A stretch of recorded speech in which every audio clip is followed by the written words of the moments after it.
Hello, good day sa inyo guys. Share ko lang sa inyo itong pag-unbox ko nitong mixer from titanium na in-order ko sa Ashok Trading. Ayan, so ito para makita nyo lang sa mga nagbabalak na kumuha ng mixer dyan. So tignan natin kung anong lagay niya, no? And pakita ko na rin sa inyo yung laman.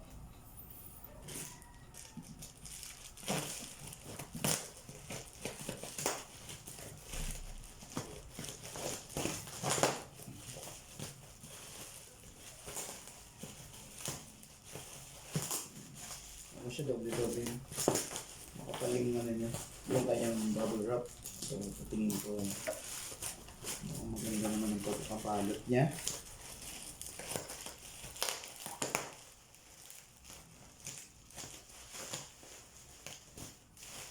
Okay. Makapaling bubble wrap niya guys. Medyo, I think safe naman ito.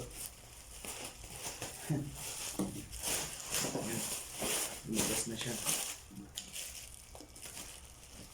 Sana may walang damage.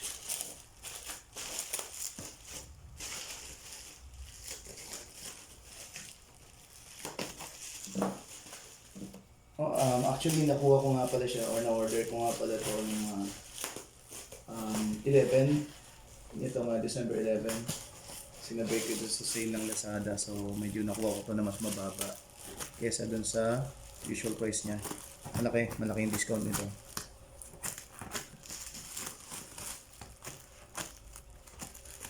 Ayan. Sobrang excited ako dito dahil may mixer ako dito na maliit and sobrang tagal ko nang gustong bumili ng mixer na meron lang siyang konting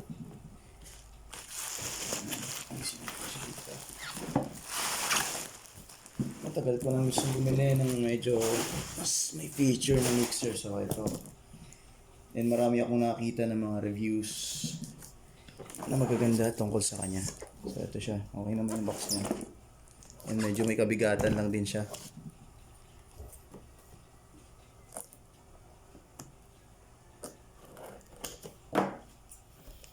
Actually guys, may kasama pa to na power speaker. May kasama ko in order.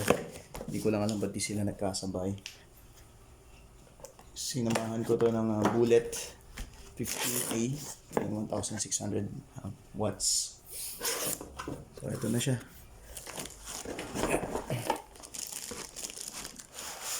Alright. Oh, baliktad pala tayo. Okay. Baliktad pala tayo. Ayun.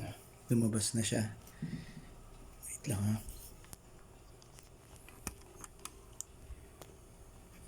Alright.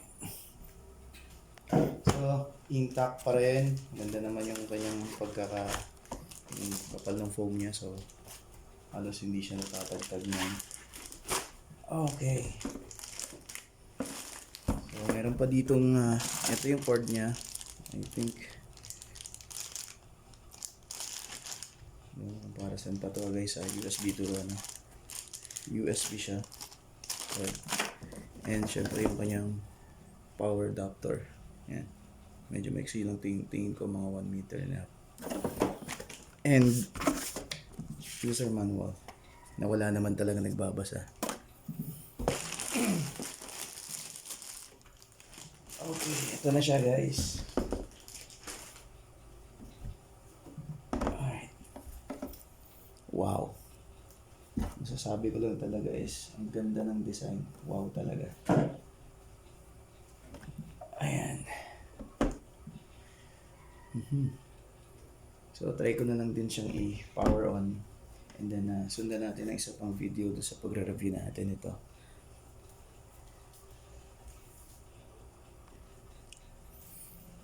Okay, saksak natin. Power on natin siya.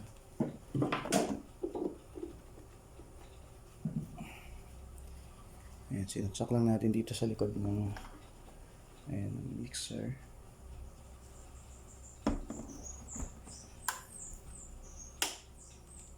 At ayun na siya.